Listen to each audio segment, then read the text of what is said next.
out there's having themselves a great day. Huey Lewis and the news. Do you believe in love?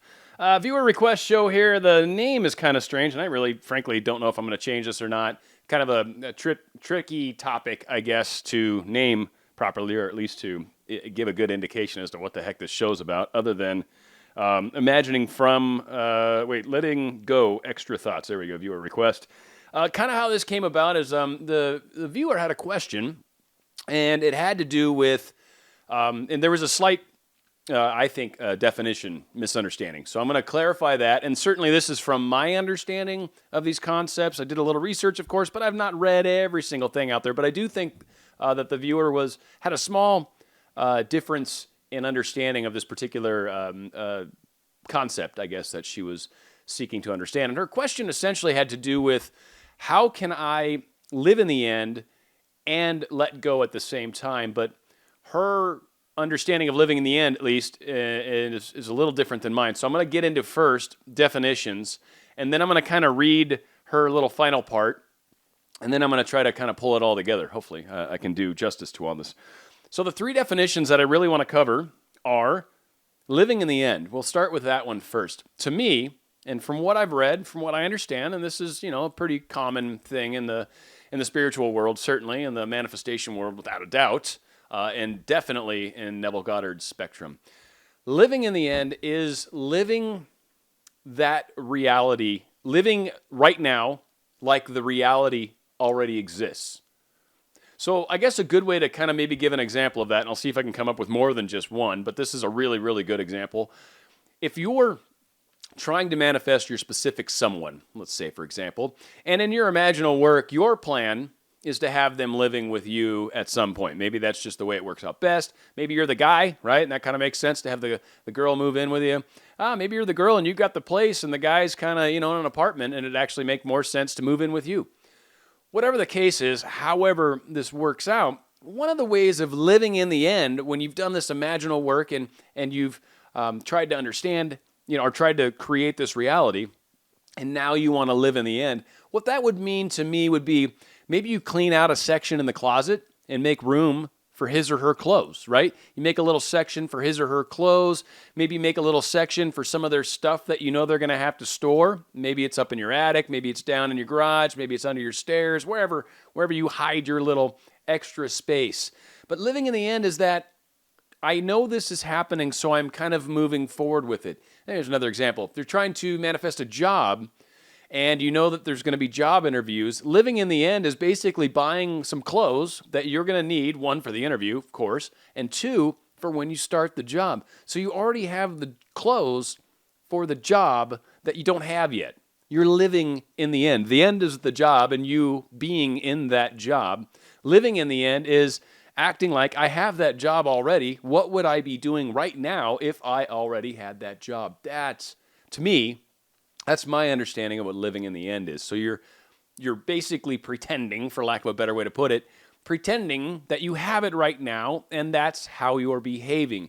Now, one caution, this is totally kind of off topic, but it's on, whatever. If you're trying to manifest more money, this is just something to keep in mind. That does not mean you go and spend money you don't have, because that's what you would do if you had money. That's not how you do it. You manifest, you act like you feel like you've got money already. You act like you have money by having positive conscious thoughts, but by going out and spending money that you don't yet have provided to you by universe, then you're actually putting yourself in more of a limiting stance, and it's not beneficial to you. So that's one caveat that I really want to throw in there, because the money thing is one that I've, one, been confused with, two, seen a number of people get confused with, and a lot of times you'll go out and spend money that you don't have because you want to act like you already have money.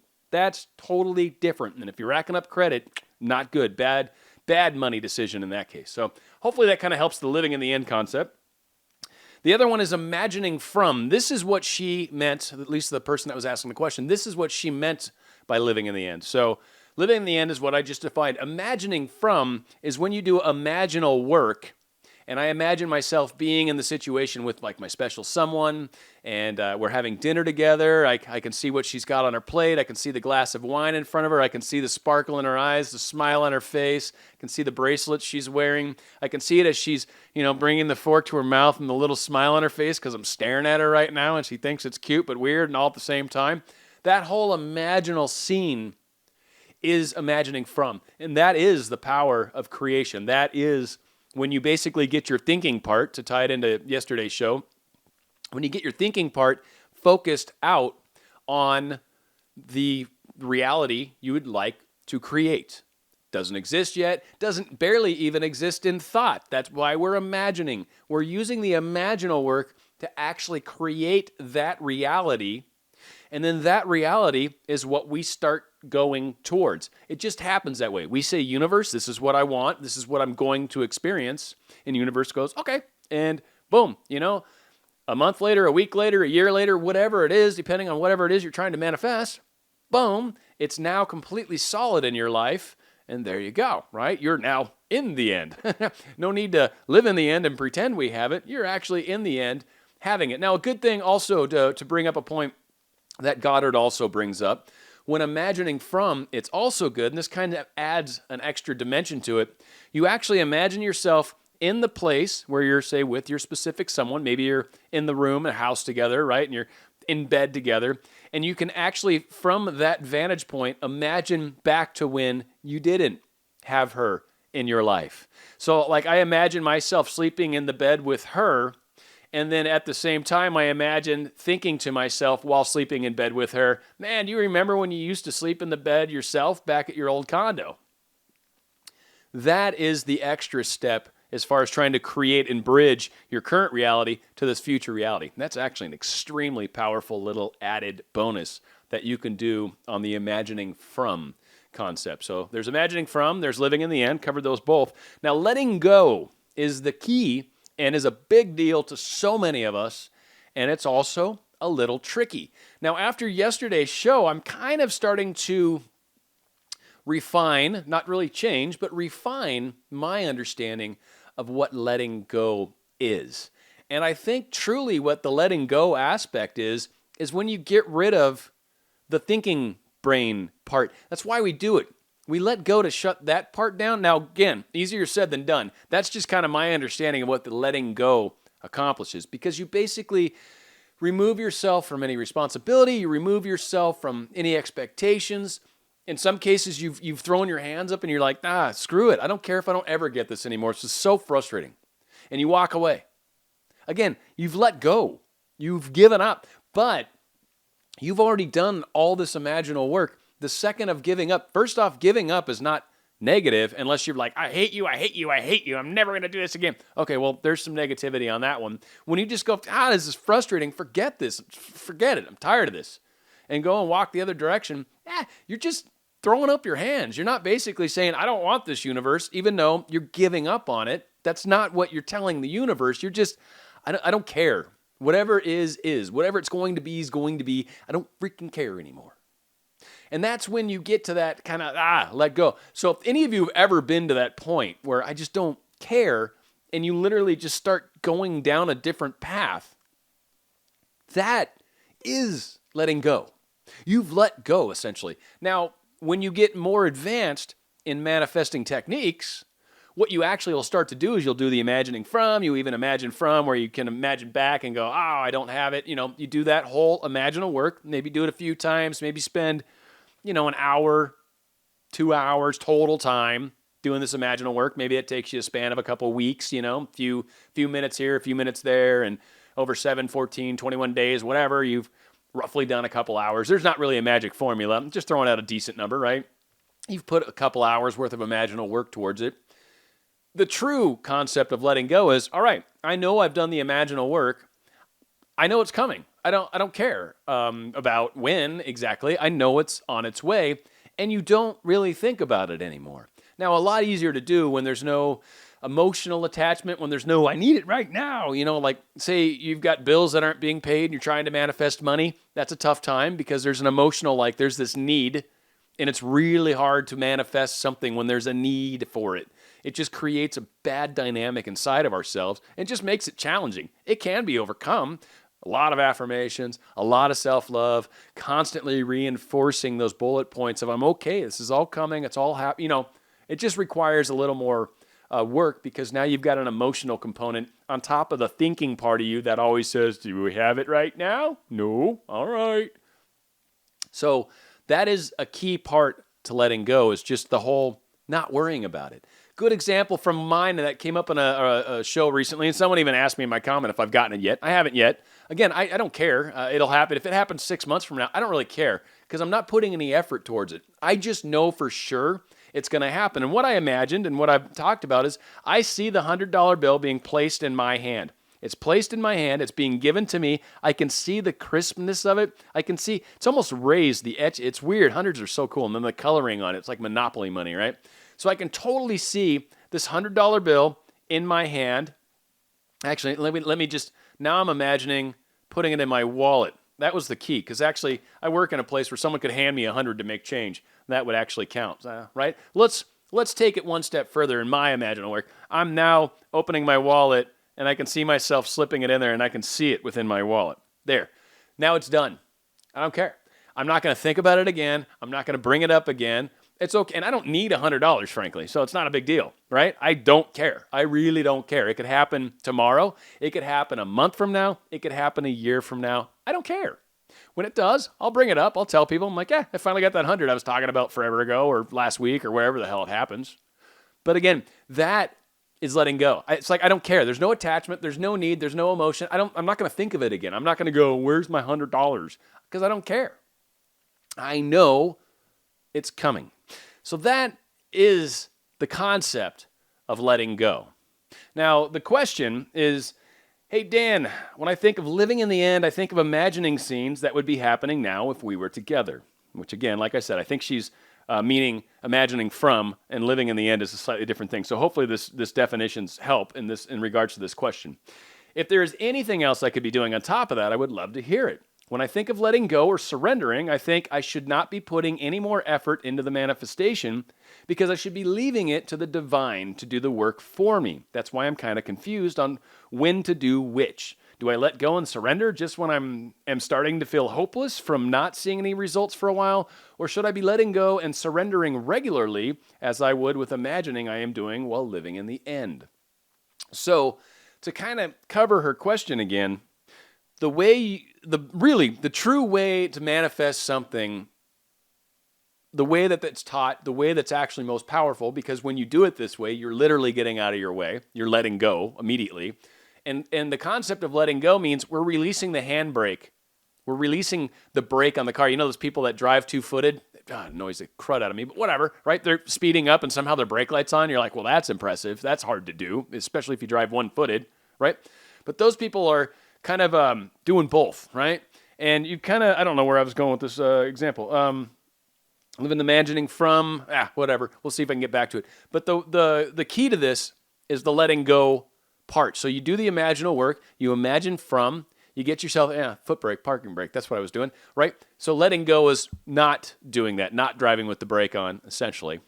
Sorry, I'm all over the place, man. My brain's just whatever it's doing. So you imagine from, you go to that place, you imagine from that location, you put in a sufficient amount of time, whatever it is. There's really no magic bullet.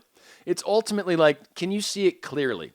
I think that's probably the best way to define when you've probably done it enough is when it's very clear in your mind, when you can see the details. Like I said, I can see the raised etchings on the $100 bill. And then even when I put it in my wallet, it's still very clear to me. I can see it. I can see the color. I can see the way it looks. It actually looks different than a 20 just in the way that the bills are totally different. Hundreds are strange. They're totally different compared to, and they feel different too for that matter. So all of that all that imaginal effort is done. Once you can see it clearly, there's no need to do the imaginal work anymore.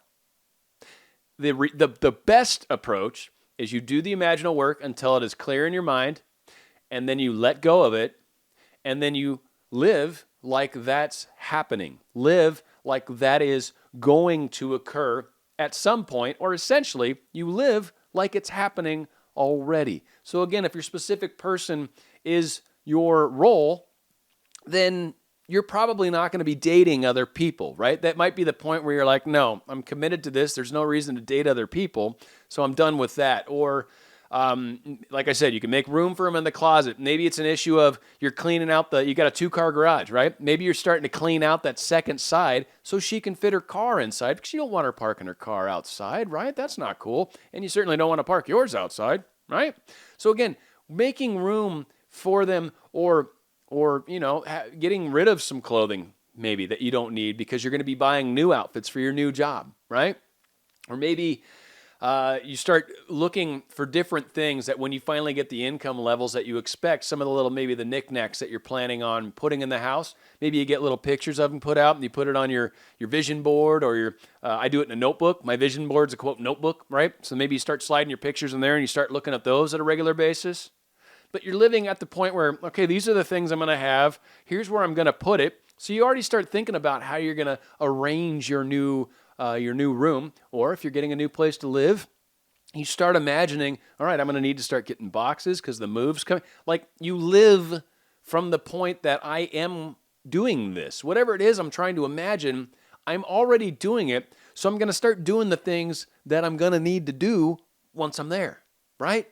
Or the things that really are going to help lead up to whatever that manifestation is. So again, you imagine until it's totally clear. Theoretically, at that point, you're done. Truly. I know for a lot of people trying to do your specific someone, that is really hard to believe that, I don't have to keep trying. You don't, really. You don't. That's all it takes. You imagine it and let it go. And don't worry about it. Now, if you're worrying about it, it's probably a good idea to throw a little more energy on it every once in a while, because typically the worrying about it is a handbrake thing. It'll slow you down. And sometimes if you're having self-love issues and other things like that, you'll actually start to make excuses for why they're not doing it. Maybe you're not good enough. Maybe I'm not funny enough. Maybe I don't have this. Maybe I'm overweight. Maybe I'm whatever. Whatever your thing is, when you start spinning down those avenues, you're slowing yourself down. You're kind of undoing some of the great things you do, and you've absolutely, completely not let go. When you're worried about it, when your brain's constantly bugging you about it, when you're thinking about it, especially when you're like, I don't have it yet, you've truly not let go. That's not letting go. Letting go is sufficient enough to where you're not constantly going, I don't have it yet, because you don't care. You don't think about it. So it's either A, you've thrown your hands up in frustration and walked away. And of course, when you walk away, you're not looking at it. You don't care. You've given up. There's nothing to look at, right? Your brain's like, see, told you so. And you're like, whatever, shut up. And you just move forward. In the case of doing it the proper way, you know what's going to happen, so you don't question it. There's no reason to question it. I know what's happening. Everyone, for green lights, for those of you for the green light, you can imagine the green light. Do you worry about it all the way down to the green light, or you just know, it was green? And if you do, well, then keep practicing the smaller stuff. Because if you're still thinking about it the whole way down the road, is it going to be green? Is it going to be green? No, it's probably going to be red if you're going about it that way. But when you imagine it's green, you're like, I bet you it's going to be green. And you don't think about it again. And there you go. Next time you come through, it's green. You're like, there it is. It's green. Or parking places are still a fun one. This is probably the one thing stupid that I use it on frequently, is making sure there's a parking place. I just always know there's a place I park. I have to walk a little bit, but I'm kind of into that use it or lose it kind of concept anyway. So I like that. I like walking a little further. But there's a row. I always park there. There's always a spot for me. Always a spot. No matter how busy the parking lot is, there's a spot for me over there. And if not, someone's usually pulling out right when I'm coming around. So I don't think about it. I imagine it. I know it's always the case. I'm saying it right now. I'm not going back down to the store today. I know there's a parking lot waiting for me the next time I go down there. It is. It's always like that. That's how it is. That's also living in the end. Because I'm manifesting many future parking places, right? But I'm living I know right now, I'm definitely going to have a parking place for me. I know it's going to be there. Just like your special person, when you can see it clearly, it's real. That is real. That is a real alternate reality that is now becoming, slowly but surely, your reality, your immediate space-time reality. You're bringing that reality to you, or you're going to it. However it works in your mind, that's essentially how this is working. That's why the clearer it is, you're good. You've got it. You nailed it. You're done. Move on to the next thing. Move on to the next manifestation. If you want to keep manifesting your specific someone and you've got the first dinner nailed down, cool.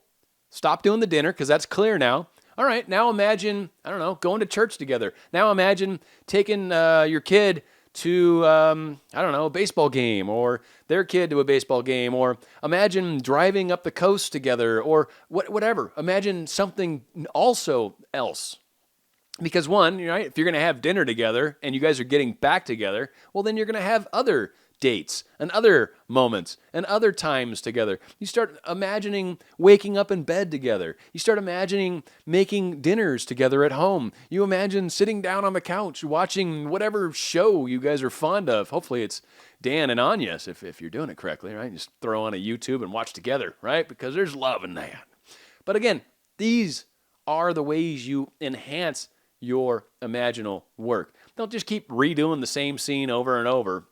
And don't just I imagine they're going to miss me and want me back. No, that's ridiculous. Imagine being together. Imagine a scene where you're together, where they've obviously forgiven you. They've obviously gotten over whatever their problem is. They've obviously gotten past whatever because you're together, right? And you've imagined kissing again, or you've imagined whatever, right? You've made it real. So that should hopefully help kind of distinguish between those points. I hope it does anyways. All right, well, that's it. I've gone really long on this, so I apologize for everyone out there. Hopefully you guys are okay with digging through this. We're going out with a Cher song. It's called Believe.